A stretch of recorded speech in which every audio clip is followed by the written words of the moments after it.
It's time to accelerate. Hi, I'm your host, Andy Paul. Join me as I host conversations with the leading experts in sales, marketing, sales automation, sales process, leadership, management, training, coaching, any resource that I believe to help you accelerate the growth of your sales, your business, and most importantly, you. Hello, and welcome to Accelerate.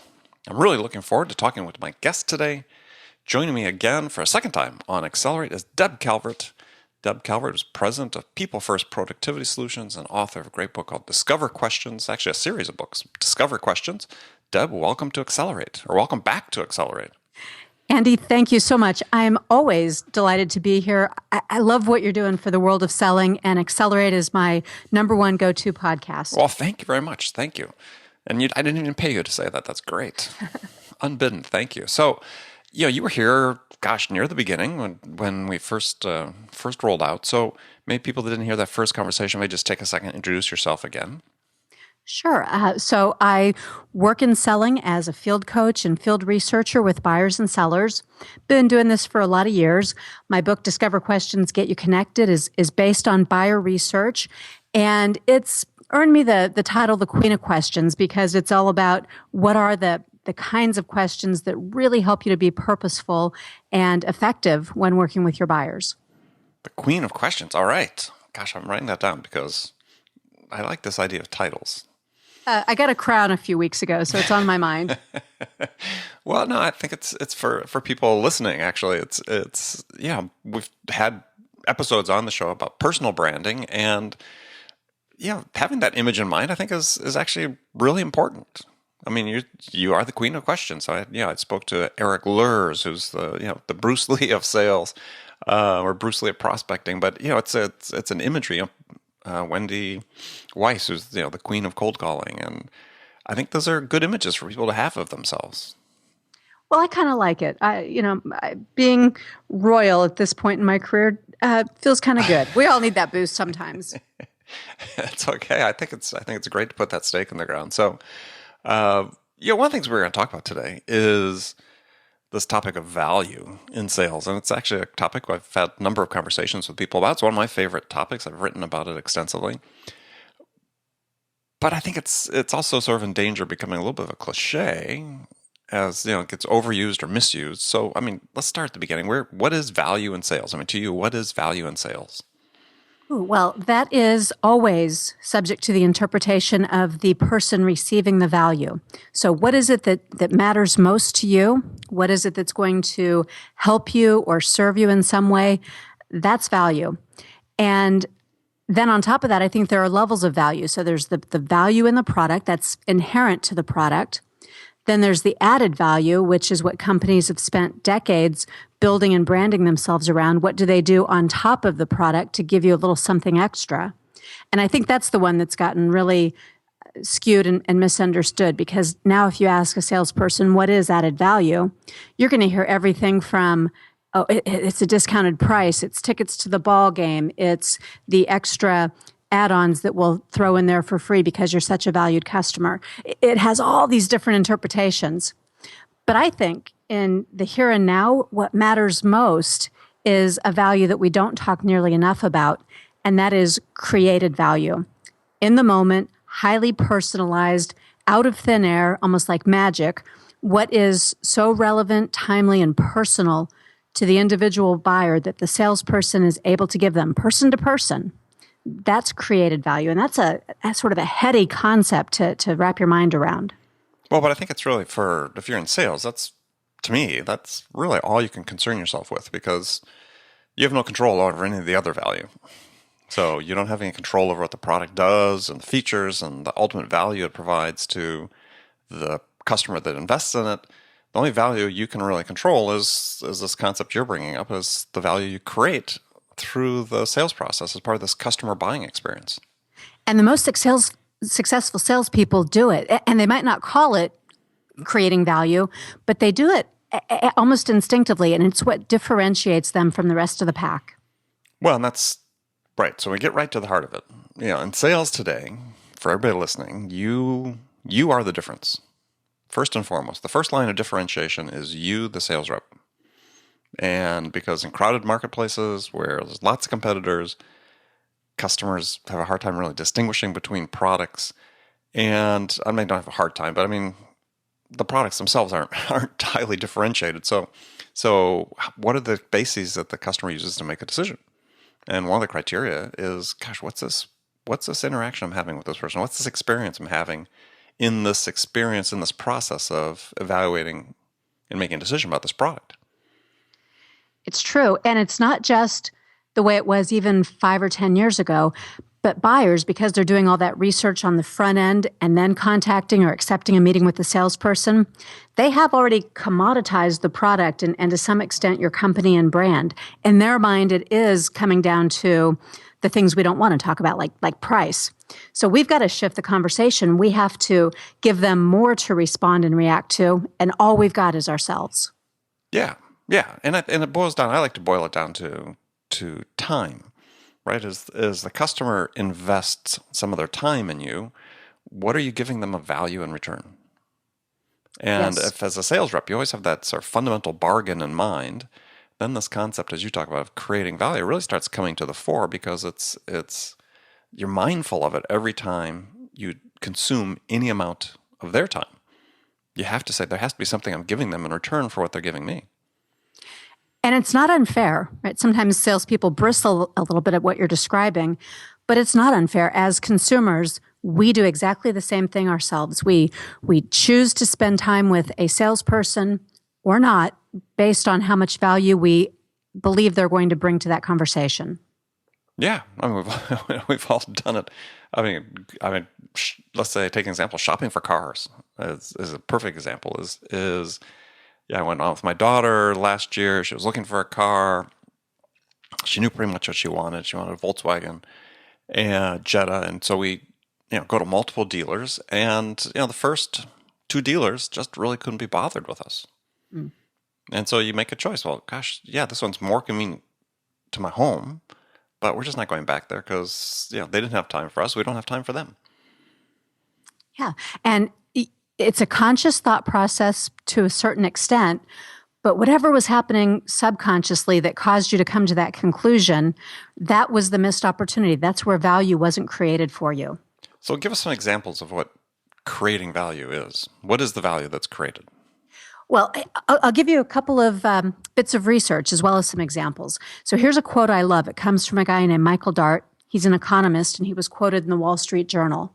And he gives us two choices. So he kind of draws the line in the sand. He says, if you want to succeed in selling, you can keep doing what you're doing, which is try to get there faster, more often, ahead of your equally compelling competitors, right? That's the fact that we've all been commoditized. Mm-hmm. Or, he says, the only other choice you have is that you create such an awesome connecting experience that buyers will go out of their way to come to you. So, part one, what is creating value? That there's a connecting experience, something human to human that causes a person to like you, believe in you, see you as credible and useful to them. So there's just the most common sense thing, there's a connection. That's value. And that's differentiating from all these other salespeople out there who sort of dehumanize because we're letting buyers dehumanize, making it a transaction. And then we respond with this sort of dehumanized, well, let me just get my qualifying questions in there as quickly as I can. Well, and we take ourselves away from human to human. Oh, yeah. I mean, so, all right, lots of things to unpack there. The human to human is, right, I think is in danger of being lost or devalued and, use value in a different term. Because certainly I think one of the impacts of the influx of a lot of the sales technologies we're having into the space, which can be extremely useful tools, but they're also seemingly misused in the sense that if you're thinking your entire goal in life is to make a lot of contacts, as a sales development rep or business development rep, then the impact on buyers, the experience is pretty dispiriting. Because you go and you download a white paper, and then suddenly you're inundated with emails that purport to be personalized but really aren't, and it's the same sort of bland messaging, and there is no, as the quote you had is from Dart, is there is no awesome connecting experience. Right. And we look for it, and we miss it when it's not there. We may not articulate it, But you bet when you experience it, probably as you did with that third or fourth car dealership you walked into, when you experience it, you actually have a different feeling. And we call it retail therapy, right? There's science to that. It's actually euphoria that's being triggered in your brain, and it bonds people and it causes you to have a perception of value in that moment. Well, and I think that is interesting because it, in multiple levels, but it really applies, to the fact that people fundamentally are making emotional decisions when they buy something. I mean, the expression is, people make emotional decisions for logical reasons. Yes. And so we lead with the emotional side of our decision making, and we backfill with the rationalizations about why that made sense to do it. Exactly, because with your example, which was so astute, you made an illogical decision to choose a car dealership further away, except that you rationalized it based on the emotion and the feeling and the connection that you had with the one that you ultimately chose. Yeah, and people do that all the time. Yes, I mean, absolutely. So your buyers, if you're in a business-to-business sales environment, your buyers, you want to think, oh yeah, they're smart people. Maybe they, come from a great financial background. The buyer, your primary contacts are great technical, and they're going to make a logical, rational decision. And they don't, or at least it's not driven by that. I mean, I remember harking back to experience of my own past where proposing to a very large telecommunications company to do a custom product development for them. And we were a startup at the time. And the CEO of my company, the founder, he said, there's no way this company is going to buy this custom developed product from us because they have a room full of engineers. They've got more engineers. They had hundreds of engineers, and we were a company of like 70 employees at that time. He said, there's just no way, logically, they're going to make that decision to buy this from us. But it wasn't about that. It was about trust. It was about the fact that they thought we could deliver it, that their internal people couldn't. And so the emotions really ruled the day.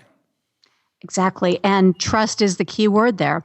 Our emotions, our human-to-human connection, it builds the trust that makes us okay with being vulnerable to enter into this new something with the salesperson that we're going to now engage with. Yeah, and I like this concept of creating value. I sort of split it into two areas. Interesting to get your thought on this, because I think value in the buying experience or in the sales experience comes from sort of two categories. One is there's tangible value you can create for somebody through the sales process. I mean, you could help them give the information they need to be able to help them make a decision more quickly, a good enough decision more quickly. That certainly has economic value to them. And then there's the useful value, but there's the things, the information, the questions, the insights, everything you provide that help them make that decision. And if you keep that context in mind that there's two types of value you can provide, it gives you a lot of options to make that connection.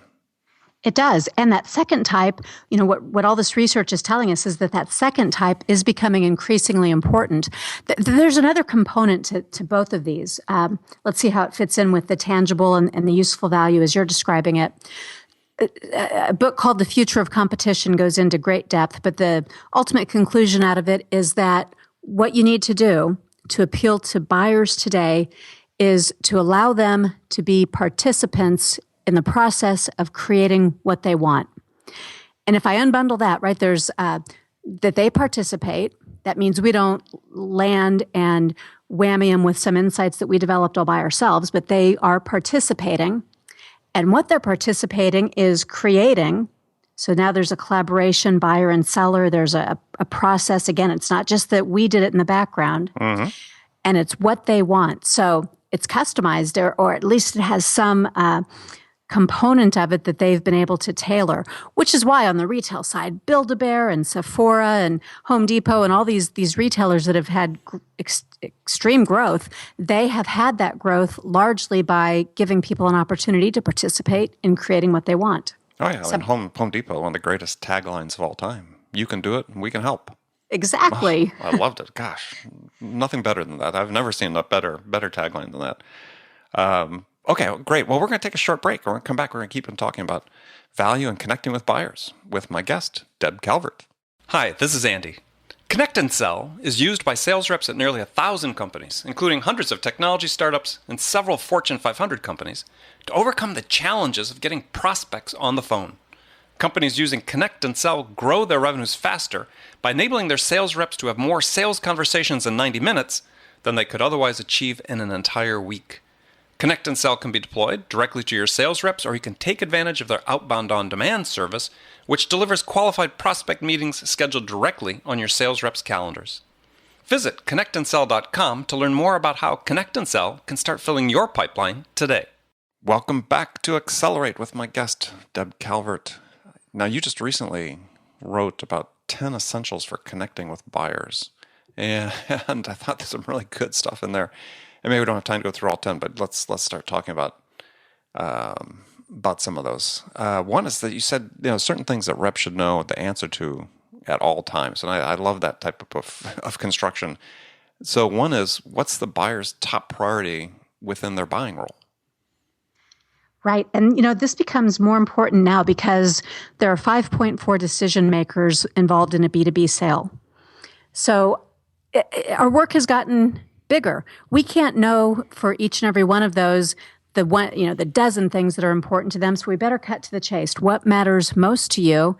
And if there are 5 people with 5 different roles, maybe there are 4 or 5 different elements there. So we've got to get to it quickly and hopefully find some unity between or some overlap between those things that our 5.4 decision makers are looking for.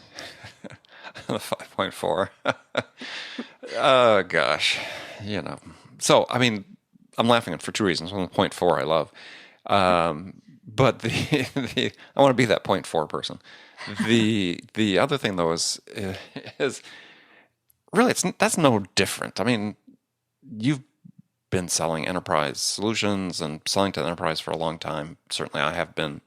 Yeah, I'm always sort of amused when we think that somehow this is revealed wisdom that there are 5.4 decision makers because, gosh, in my experience, there's always been at least that many in all the enterprise selling that I've done. Yes, I think the larger the organization, the more complex the sell, certainly the more decision makers there have always been. But I believe what this new research was trying to call attention to is that even in SMB, even in smaller organizations, there are more influencers and more people involved at a greater depth in the decision making. Because in business today, everything is done by committee. Yeah, no, I understand that. I still don't think it's really that different. I think, this is a whole separate conversation we have about sales, is that we go through the cycles where we come up with old things that we think are new again. And it's part of our process, I think, of sort of, carrying on oral traditions that we have to rename things. But anyway, separate conversation. So you're the queen of questions. So what are questions you ask to help sort of surface the buyer's top priority, within their buying role? Because they have an objective. I actually think they have 2 objectives actually when they're buying. One is what I call their business objective, which is, what is the value they want to extract and gain from their investment. But the other is their buying objective is they don't want to take forever. They want to be able to do this buying process with sort of the least investment of time and people and energy possible. I agree. And we owe it to ourselves, too, to be protective of our time. We don't want to spend hours and hours on some sort of fishing expedition masked as a needs assessment, which is why I believe that needs assessment needs to change from diagnostic to dialogic. And that sounds counterintuitive. It sounds like a dialogue would take longer than a simple, straightforward diagnosis. But that's not true. What we need to do is we need to be really purposeful in questions. And to get to what you just asked me, how do I find out a buyer's primary need? I ask. I have to be efficient and effective with my questions. So I ask what I call a V, value question. That's part of the Discover acronym. And I simply say, at this point in time, what matters most to you and why? Or something else that will force the buyer or group of buyers to think and make a declaration and give me something, the one thing that I can respond to. Because unfortunately, Andy, what happens more often than not is without a question like this to put it on the table, when we're selling, we hear a hint of a need and we pounce on that hint of a need, oftentimes leaving a bigger or more urgent need on the table for somebody else to swoop in and steal the business from us by responding to. Yeah. Well, I think the one things that buyers or sellers, are really unconscious of most times, and it's to this exact point, is there's usually just one thing that's really driving the decision. I mean, I give examples of this. I've, dealt with big RFPs in the past where we might have a compliance matrix that we have to fill out that may be 17 pages long with hundreds of items that we're complying with. But they're really at the customer's mind, if we could do this one thing really well, that's really what's going to justify the whole investment. And so it's finding out that top priority becomes so key. And I think that, I would put out there that it's not just the question that is as important as the question is really an area where I think sales reps really fall down is they don't listen to the answer. Agreed. And I advise people to not respond to an RFP without knowing this first. And it's a fair question. Usually in the process of an RFP where they give you a chance to ask questions, that's the right place to ask it. And this also surfaces value. The question, though, is what are your decision criteria? And please put them in rank order for me. Yeah, well, and that's right. And that helps. But sometimes it's actually getting to of all the 5.4 people that are supposedly the decision makers, what I found is that even in those instances, there's usually one who's a little more in charge than the others, and that person has this one idea in mind. And you need to use the questions you talk about, your dialogic questions as opposed to diagnostic, to surface what that need is. What's the thing that's really going to tip the balance in your favor if you can do a really good job on it? Yes, that's a great question. And these are make you think questions. If they haven't already worked this out, surprisingly, many times buyers haven't. They've got the idea in their head, but they need to think it through and articulate it and marry themselves to it by saying it out loud. So there's real value that you're creating for the buyer by asking those kinds of questions that help them sort it out. And then your job as a sales rep, when you ask that question, let's say you ask the question, at this point, what matters at this point in time, what matters most to you, is then you have to listen without judgment.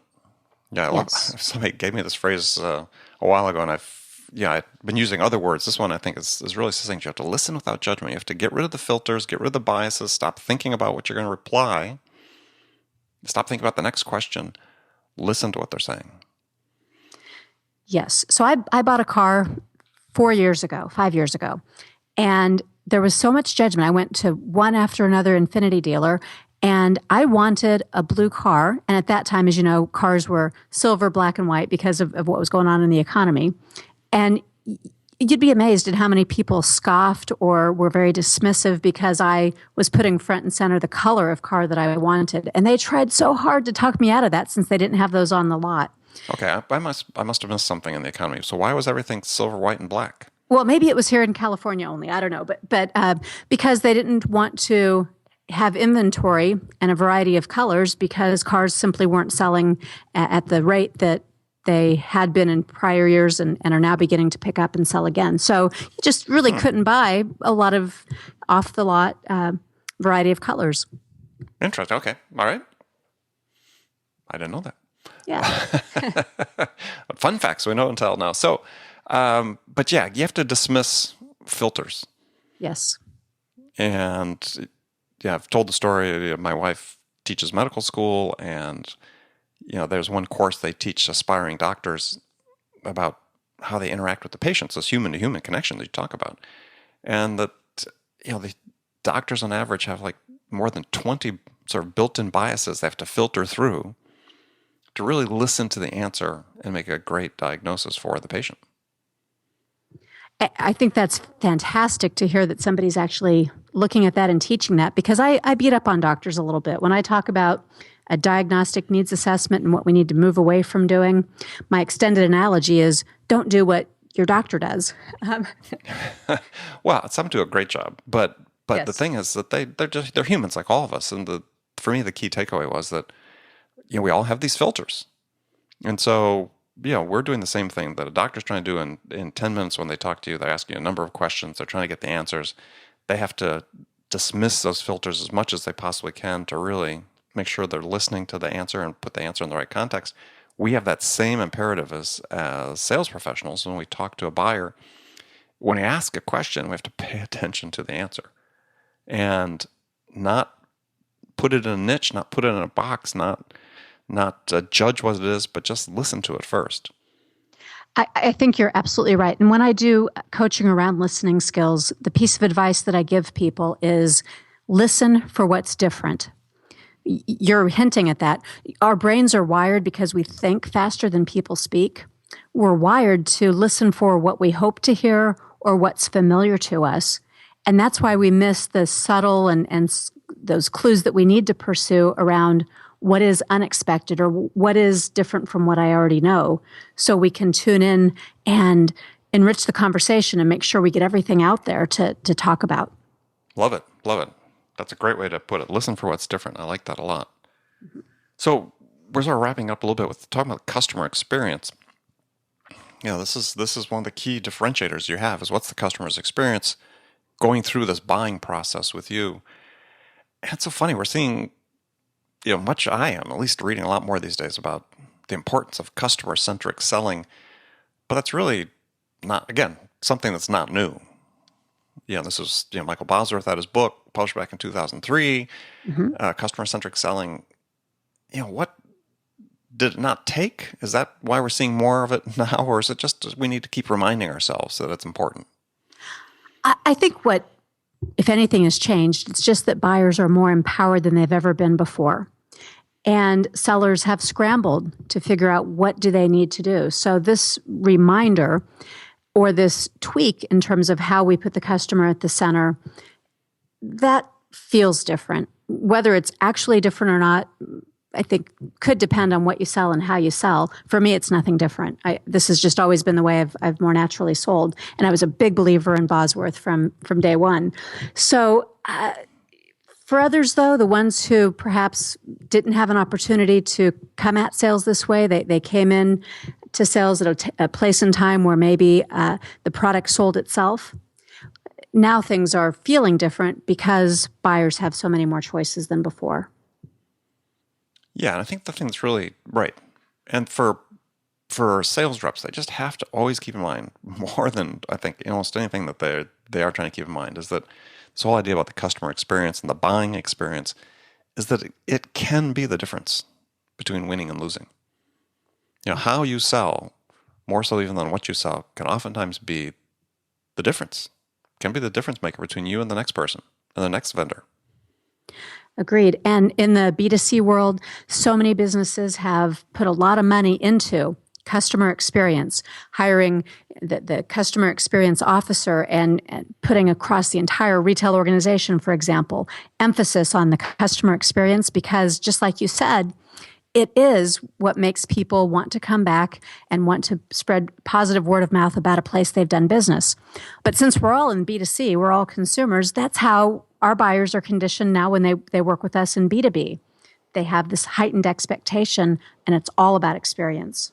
Right. And there's been work done by people like Daniel Kahneman and others about how people make decisions based on the experiences they go through that are very telling. So really important to focus on every time you have that chance to have an interaction with a prospect. Getting back to the beginning of our conversation, what's the value that you're creating for them? And what's their experience in working with you and going through this process? Absolutely. And you do. Every time you hear somebody say something like, that's a good question, or I hadn't thought about it that way, right? Those are the tells when you will know you've created value that was unique and of real importance to that individual. So it doesn't have to be hard. It doesn't have to be costly or time consuming, but that's what you're aiming for, is that make you think moment. Absolutely. Well, great. Well, Deb, we're going to wrap up this part of the show, move to the last segment of the show where I've got some questions to ask all my guests. Now, you've been on the show before, so I had to come up with a new set of questions for you. I figured you would. Yeah. So this is like, the opening of a new chapter. So here's a hypothetical scenario for you.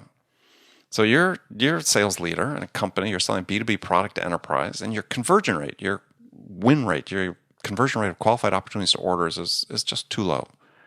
So in your experience, what are the likely causes and what would you do to fix it? Well, if I am coming out of a place where I had a higher win rate and things were going well before now, I'm going to first look at, if you were someone I was coaching or if you were coaching me, I would advise first looking at, did I get complacent? Did I start to ride the gravy train and forget to keep my funnel filled and to keep working at the top end of the funnel? Because those behaviors, getting back up there to the top and continuing to prospect, in sales, we never ever should discontinue or become complacent to the that's where we might lose out long term. So how do you fix it?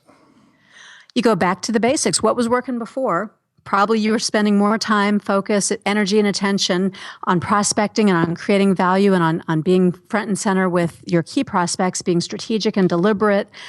I would almost guarantee that if I looked at your week to week, what you did then versus what you do now is you're spending less time there. So how do you fix it is you go back to the basics and you get back to the top of the funnel, more time and attention. Okay. All right. So now some more rapid fire questions for you.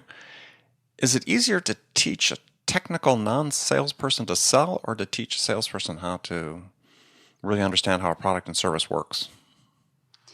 It does depend on the individual to some extent, but by and large, for something highly technical, I believe it's easier to teach an open-minded person how to sell. Okay. If you could change one thing about your business self, what would it be? It would be to delegate more work more often and to trust people who are a lot smarter than me about specialty areas. Okay. So one non-sales book every salesperson should read. Decisive by Chip Heath and I forgot his brother's name, the Heath brothers. Yes. So I always want to say Chip and Dale and do that, but I know it's not Chip and Dale. So Chip and Dan. Chip and Dan, right? Yeah. I just reread Made to Stick a couple weeks ago, so I should have known that. So what do you do for fun? I read. And actually, I'm going to revise my answer. You didn't ask for two, but the brand new book that I just read is Grit by Angela Duckworth, and it's every bit as good. Okay. Especially for salespeople. All right. That's Grit by Angela Duckworth. I read and I hike and I travel. Travel. So where's the most fun place you've traveled? Ooh, I just got back from Paris a few days ago, so you're catching me at a Nice. moment of weakness. Because every place you look in Paris, you can't isolate a single cross street without there being some depth of history, some beautiful architecture, and some story behind every single place. And food. Oh, that too. Yeah, food, right? For some of us, food. All right, good. So thank you for joining me again. This was great. My guest today, Deb Calvert. So Deb, tell people how they can find out more about you. Well, come on over to the website, which is People First PS, the company name People First Productivity Solutions gets Easy edited. for you to say. Blah, blah, blah. People First Productivity Solutions. People First spelled out PS. And at the website, be sure and look at the Stop Selling and Start Leading pages. That's where a lot of new research is emerging and where there's a lot of information about the all-new needs assessment, diagnostic versus dialogic. On Amazon, Discover Questions get you connected. On social media, People First PS is the handle. So connect with us. We're doing a lot of research. We'd love to hear from your listeners, Andy. Okay, great. Well, that's a great idea. People should get involved. Make sure you go to peoplefirstps.com and participate in the research. And remember, friends, make it a part of your day every day to deliberately learn something new to help you accelerate your success. And an easy way to do that is to make this podcast accelerate a part of your daily routine, whether you listen on your commute, in the gym, or part of your morning sales meeting.